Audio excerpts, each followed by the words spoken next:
오늘 은혜 받으신 하나님 말씀은 마가복음 6장 1절에서 6절 본문으로 예수님을 배척한 사람들, 예수님을 배척한 사람들이라는 제목으로 하나님 말씀을 전합니다.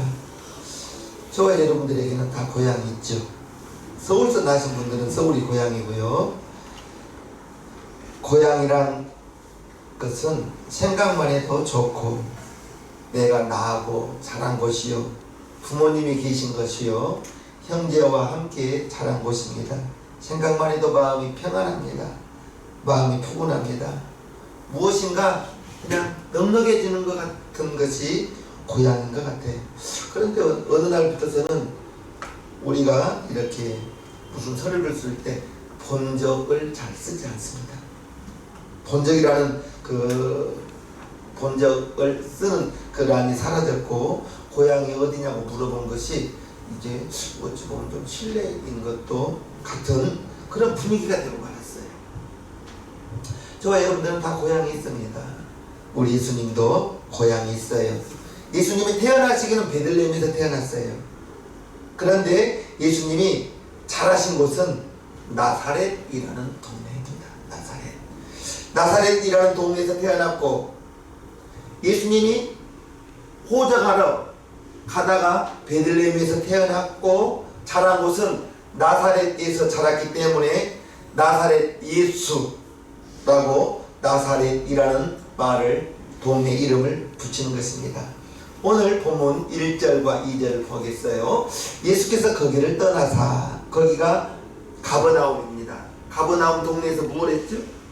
12의 혈루증 걸린 여인과 백부장 야이로의 딸을 5장에서 고쳤어요. 거기가 가버나움인데, 가버나움에서 떠나, 예수께서 거기를 떠나 가버나움에서 떠나 고향으로 가시니 제자들도 쫓습니다. 안식일이 되어 회당에서 가르치시니 많은 사람이 듣고 놀라 가로되, 이 사람이 어디서 이런 것을 얻었느뇨? 이 사람이 받은 지혜와 그 손으로 이루어지는 이런 권능이 어찌 되느뇨? 지금 6장의 본문은 예수님 고향이 있다고 했어요.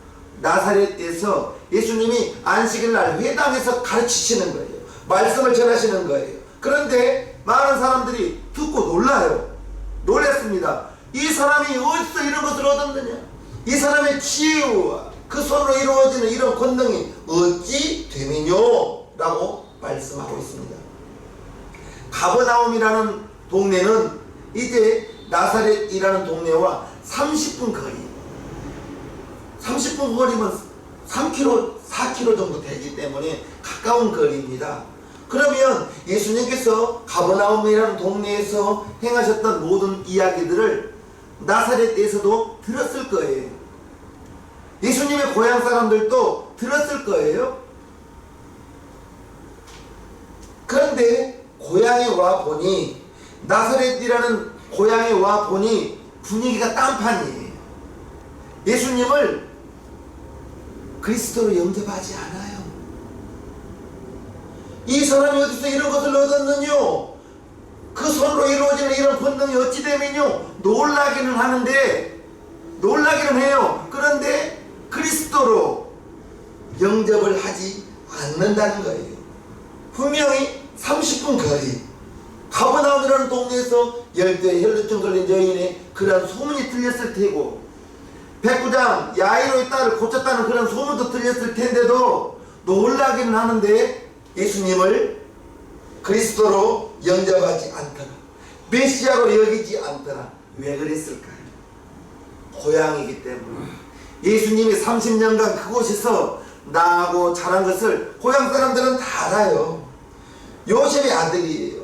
마리아의 아들이에요. 마리아의 아들로 자란 것을 다 보았어요. 그런데 30세쯤 되어서 택지에 나가더니 소문이 막 들려오는 거예요.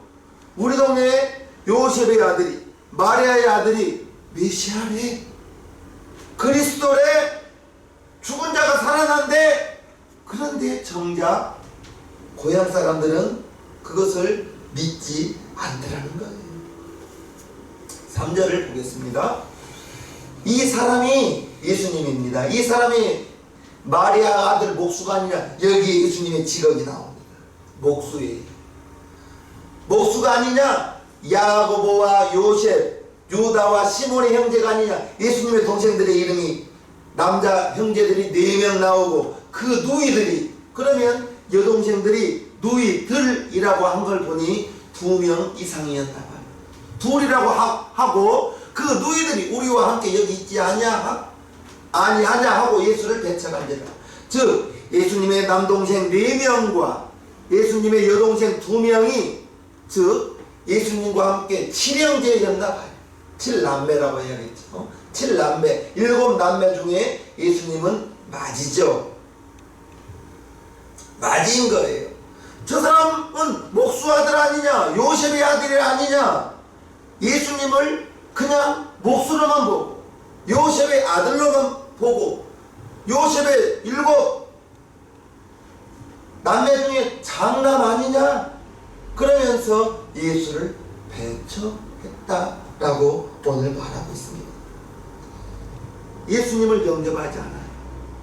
메시아로 인정하지 않아요. 그리스도로 인정하지 않습니다. 그런데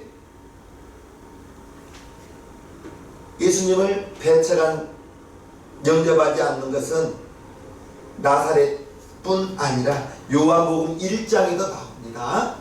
그가 예수님입니다. 그가 세상에 계셨으며 세상은 그로 말미암아 지은 바 되었으되 세상이 그를 알지 못하였고 자기 땅에 오매 자기 백성이 영접지 아니하였습니다. 예수님을 영접하지 않았습니다. 영접하는 자, 곧 그 이름을 믿는 자들에게는 하나님의 자녀가 되는 권세를 주셨습니다. 저와 여러분들은 예수님을 영접했죠.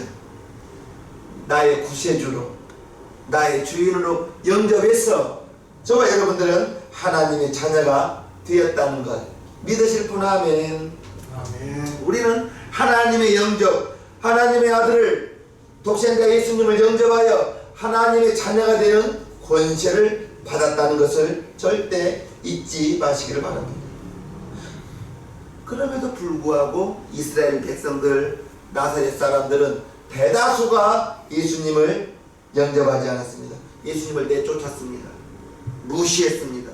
고향에서 인정받지 못하고 배척당했을 때 예수님은 많이 서운했을까요? 모든 것을 사랑으로 보면 허물도 가리워질 거예요.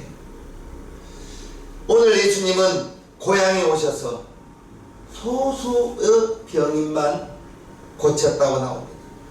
예수님께서 많은 능력을 행하지 않았다고 나옵니다. 그것은 예수님을 그들이, 고향 사람들이 인정하지 않고 배척했기 때문인 것입니다.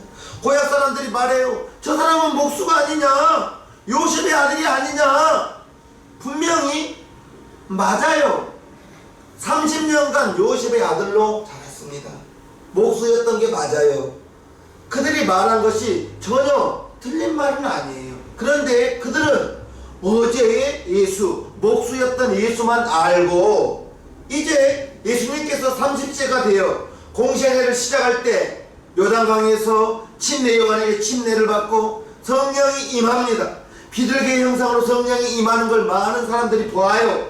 그리고 하늘에서 소리가 나기를 이는 내 사랑하는 아들이니 너희들은 저의 말을 들으라.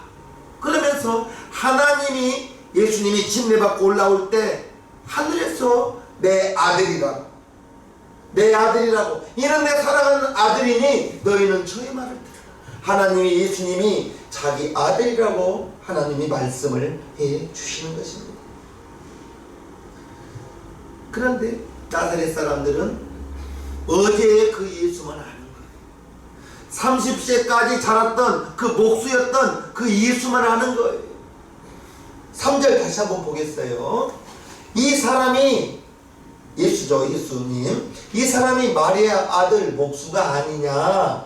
야고보와, 이 야고보가 야고보서를 기록한 예수님의 동생입니다. 야고보와 요셉과 유다와 시몬의 형제가 아니냐? 그 너희들이 우리와 함께 여기 있지 아니하냐 하고 예수를 배척한지라. 즉 예수님은 사형제 그리고 남매, 여동생 2 이상 그 7형제 중에, 7남매 중에 예수님은 맞이였어요. 그러나 동생들과 예수님은 다르죠. 왜요? 우리 예수님은 성령으로 말미암아 잉태했고, 우리가 예배 시작할 때 항상 사도신경을 하면서 동정녀 마리아에게 나가시고 라고 우리가 고백을 하지 않습니까? 예수님은 남자의 씨가 아닌 성령으로 말미암아 잉태한 하나님의 아들이요.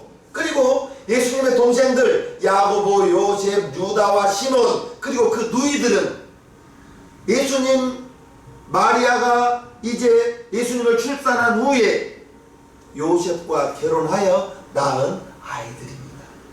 동생들이죠. 그래서 예수님은 성령으로 잉태하신 분이요, 동생들은 이제 육신의 아버지 요셉의 아이들이기 때문에 어찌 보면 예수님과 동생들은 차이가 있는, 예수님은 아버지가 없는 성령으로 말미암아 잉태하신 분이요, 동생들은 요셉으로 말미암아 잉태한 동생들이라는 것. 요셉과 정혼한 마리아가 결혼해서 자녀들을 낳았는데 최소 6명은 낳았다라고 오늘 본문에 소개되어져 있습니다. 그리고 예수님의 직업이 목수라고 마가복음 6장 3절에 기록되어져 있는 거예요. 고향에서 사역하기가 쉽지 않은 이유는 예수님이 잘하는 것을, 어려서부터 잘하는 것을 동네 사람들이 다 알기 때문에 그들의 눈에는 예수님이 요셉의 아들인 거예요. 마리아의 아들인 거예요. 하나님의 아들이 될 수가 없는 거예요. 메시아가 될 수가 없는 거예요. 어려서부터 자라난 것을 다 보았기 때문에. 그래서 예수님께서 4절에 이와 같이 말씀하십니다. 예수께서 저희에게 이르시되 선지자가 자기 고향과 자기 친척과 자기 집 위에서는 존경을 받지 않음이 없느니라 하시네. 자기 고향과 자기 친척과 자기 집 위에서는 존경을 받지 못한다 라고 이렇게 말하고 있습니다. 존경받기 어렵다는 그냥 말하고 있는 거예요. 나사렛 사람들은, 예수님 동네 사람들은 그 한계를 벗어나지 못한 거예요. 어제 그 예수만 알 뿐이요, 공생애를 시작한 하나님의 아들 메시아 그리스도인 그 예수님, 그분을 알지 못하는 거예요. 인정하지 못하는 거예요. 어제의 그 예수에게 사로잡혔기 때문에 오늘 능력을 행하는, 죽은 자를 살리는, 바다를 잔잔케 하는, 물로 포도주를 만드시는 그 예수님을 인정하지 않는 거예요. 그리고 어떻게 저 예수가 병을 낫게 하지? 어떻게 저 예수가 죽은 자를 살렸다고 하지? 라고 계속 의심하는 거예요. 우리 동네에 예수의 형제와 자매들이 살고 있는데 라고 하면서 그들은 전혀 예수님을 인정하지 않습니다. 마리아들 목수가 봤거든요. 무슨 얘기죠? 그들은 예수님을 그리스도로 보지 않아요. 메시아로 보지 않아요.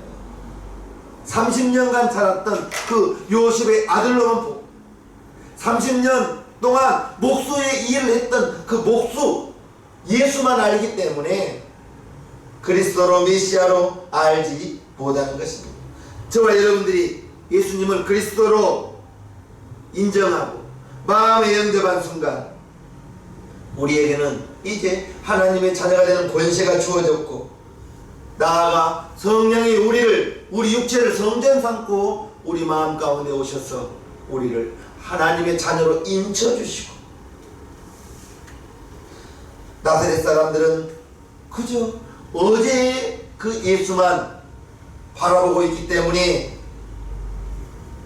그들의 편견, 그들의 한계, 저와 여러분들에게도 우리가 조심해야 될 것은 어제로 알고 오늘이 중요합니다.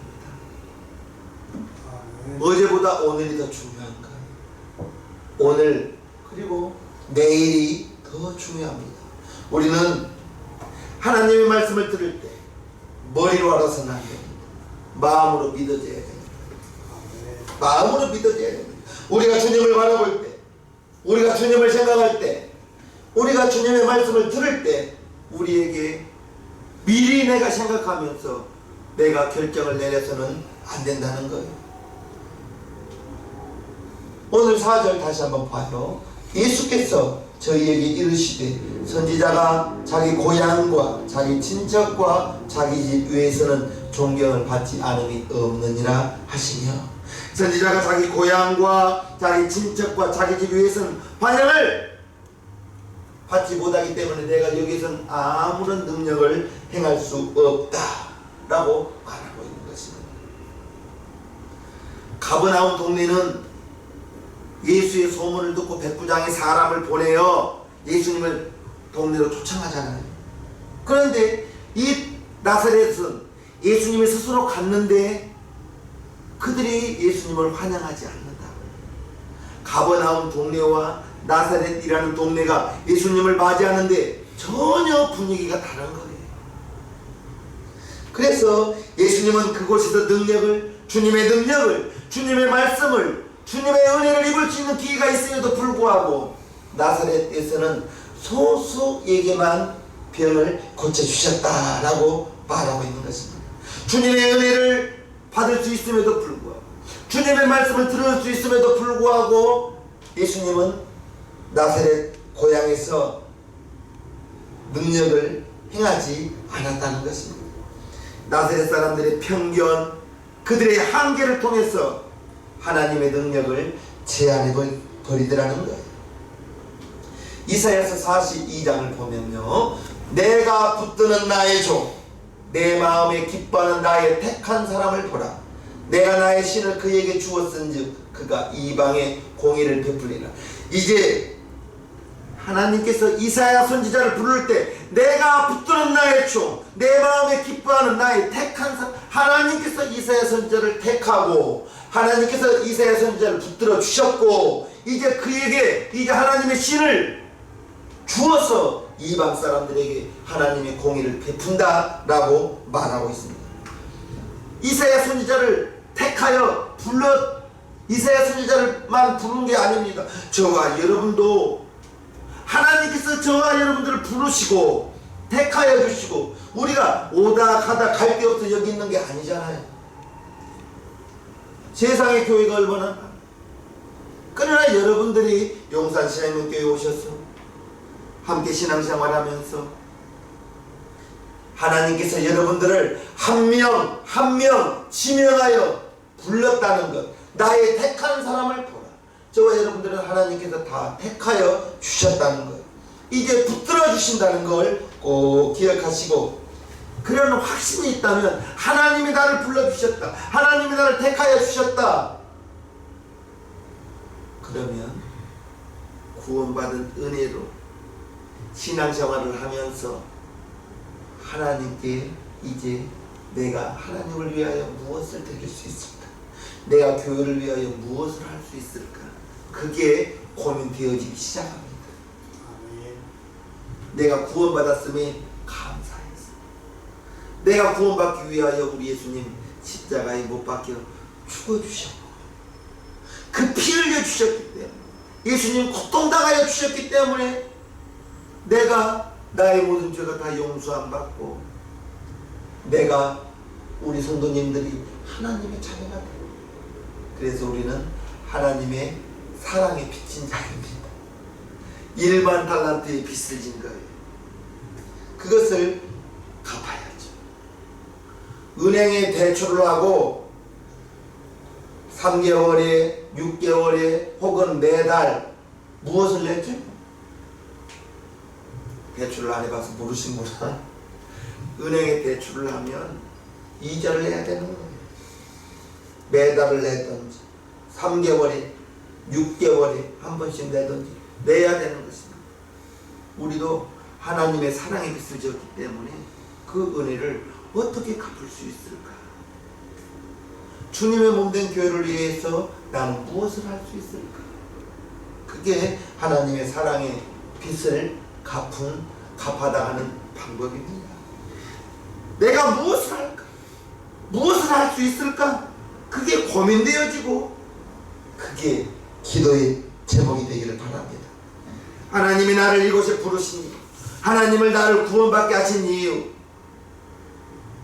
크게는 불신자에게, 예수 믿지 않는 사람에게 예수의 증인, 예수의 증인이라는 것은 다른 거 아닙니다. 나는 예수님 믿고 하나님 자녀 되었습니다. 당신도 예수님 믿으세요. 우리 교회 오세요. 예수님 믿으면 찬송을 부르면 마음이 즐거워져요. 그가 듣든지 안 듣든지 여러분들의 신앙생활을 간증할 수 있기를 주님의 이름으로 축복합니다. 하나님의 은혜에 고맙고 감사하고, 그리고 이제 하나님께 충성되이 일할 수 있는 저와 여러분들, 그래서 우리를 그리스도의 군사로 불러주셨다는 것입니다. 예수님의 고향 나사렛 사람들은 불행한 사람들입니다. 가버나움 동네에서는 먼 곳에 있는 계신 예수님을 초청해서 그 동네까지 모시고 왔음에도 불구하고, 나사렛이라는 동네는 예수님이 스스로 그 동네에 갔는데도 그들이 환영해 주지 않고, 어제의 나사렛 동네에서 자랐던 그 예수, 목수였던 예수만 생각하기 때문에 예수님은 그곳에서 아무것도, 그곳 사람들은 예수님께 아무런 은혜도 받을 수 없었다는 것을 우리는 기억해야 됩니다. 오히려 가버나움은 하나님의 능력을 많이 체험했습니다. 예수님의 능력을 많이 체험했습니다. 그것을 알기에 예수님을 가버나움 동네로 초청했어요. 그곳에 초청해서라도 예수님을 뵙기를 원했고, 문제 있는 야이로 이제 자기 딸이 죽어갈 때 먼 곳에 그 예수님을 초청해서 하인을 보내어 예수님을 초청합니다. 우리 집에 빨리 와주세요. 우리 동네로 빨리 와주세요. 초청합니다. 그래서 그곳에서 많은 예수님이 이적을 베푸셨지만, 예수님의 고향 나사렛에서 예수님이 스스로 가셨지만 그곳에서는 예수님을 알지 못해요. 메시아로 인정하지 않아요. 그리스도로 인정하지 않습니다. 그리스도로 영접하지 않아요. 그들 스스로가 가진 편견을, 어제 그 예수를 알기 때문에, 목수였던 예수만 알기 때문에, 요셉이었던 그 예수만 알기 때문에 하나님의 능력을 제한해 버렸던 것입니다. 오늘 저와 여러분들이 혹시라도 가지고 있는 편견이 있다면, 우리가 가지고 있는 잘못된 정보가 있다면, 이제 하나님의 능력과 하나님의 일하심이 내 안에서 제한되고 있지는 않은지, 여러분 안에서 이제 제한되고 있지는 않은지 우리가 한번 살펴봐야 됩니다. 성경은 말합니다. 다수의 믿지 않는 사회적인 분위기, 그러나 하나님의 역사는 소수에 의해서, 믿음의 사람들에 의해서 이루어지는 것입니다. 만약에 40일 정탐하고 12명을 보내어서 12명이 보고한 대로 다수결로 했다면 애굽으로 다시 돌아갔을 거예요. 다수결로 했다면. 10명의 정탐꾼들은 그곳은 갈 수 없는 곳이요, 성은 높고 견고하고 아나자손이 있어서 우리들은 메뚜기 같더이다. 10명은 그와 같은 보고를 하고, 여호수아와 갈렙은 아니라고, 그들은 하나님이 우리에게 붙여주셨다고, 그들은 우리 밥이라고 10대 2로 나뉘어지잖아요. 다수결로 했으면 가나안 땅 들어갈 수 없을 거예요. 그러나 하나님은 10명의 정탐꾼들을 멀리 하시고, 여호수아와 갈렙, 그리고 20세 이하의 사람들, 그들을 데리고 가나안 땅에 갔고, 그날 밤에 원망하고 불평했던 사람들은 40년 광야 생활 동안에 다 돌아가셨습니다. 우리는 다수가 가는 길이 아니에요. 소수일지라도, 혹시 인원수가 많지 않더라도, 적은 사람일지라도 우리가 가는 길은 넓은 길이 아닙니다. 좁은 길입니다. 예수님께서 마태복음 7장에 이와 같이 말씀하시죠. 좁은 문으로 들어가라. 멸망으로 인도하는 문은 크고 그 길이 넓어 그리로 들어가는 자가 많고, 생명으로 인도하는 문은 좁고 길이 협착하여 찾는 이가 적음이니라. 저와 여러분들이 가는 길은 많은 사람들이 가는 길이 아니에요. 코로나가 끝나고 기독교 인구를 말할 때 어떤 발표는 700만, 어떤 발표에서는 500만. 그러면 우리나라가 5천만이 넘는데 5천만 명이 넘는 대한민국 국민 중에서 500만 또는 700만만 예수 믿는 거예요. 나머지 사람들은 예수를 믿다가 떠나간 사람, 처음부터 예수를 안 믿는 사람, 나가서 전도에 보면 의외로 교회를 다니다가 그만둔 사람들이 많아요. 차라리 한 번도 교회를 안 다녔다면 덜 불쌍해요. 덜 불쌍합니다. 그런데 다니다가 분명히 이유는 있어요. 그만둔 이유. 어찌됐든 우리들은, 저와 여러분들은 그분들이 우리의 전도 대상자입니다. 나만 예수 믿고 나만 천국 가서는 안 될 거예요. 저와 여러분들이 들어가는 문은 좁은 문입니다. 저와 여러분들이 가는 길은 좁은 길입니다. 많은 사람이 찾지 않아요. 그리고 길이 좁고 협착하여 찾는 이가 적음이, 그 길을 가기가, 그 문을 들어가기가 힘이 들어요. 그래도 여러분들이 가는 길은 맞는 길이요, 그 길이 진리의 길이요, 그 길이 생명의 길이기 때문에 할렐루야 하면서 갈 수 있는 길입니다. 저와 여러분들 임마누엘, 하나님이 우리와 함께 하십니다. 성령님이 내 안에 여러분 마음 가운데 찾아와 계십니다. 그래서 임마누엘, 하나님이 나와 함께 하신다. 여러분 스스로 혼자 살아가는 것이 아니라는 것을 기억하시면서 주님이 내 안에 성령님으로 오셨어요.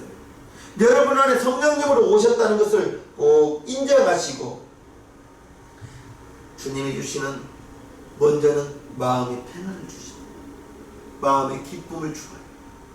마음의 기쁨과 평안을 가지시고 신앙생활하면서 이제 안 믿는, 믿다가 떠나간 자, 그들에게 예수의 이름을 전하는 저와 여러분, 그것이 우리의 역할이요 우리의 사명인 줄 믿습니다. 나사렛 예수님의 고향 사람들은 예수님을 배척했습니다. 어제의 예수만 알고 오늘의 그 예수를 메시아로, 그리스도로 오신 그분을 영접하지 않았어요. 비극이었습니다. 저와 여러분들은 이제 내 안에 오신 예수님을 인정합니다. 환영합니다. 모셔드립니다. 그분을 의지합니다 하면서 우리의 남은 생애를 살아가는 저와 여러분들 되기를 주님의 이름으로 축복합니다. 아멘. 찬송가 이 몸의 소망 부행가 찬양하겠습니다.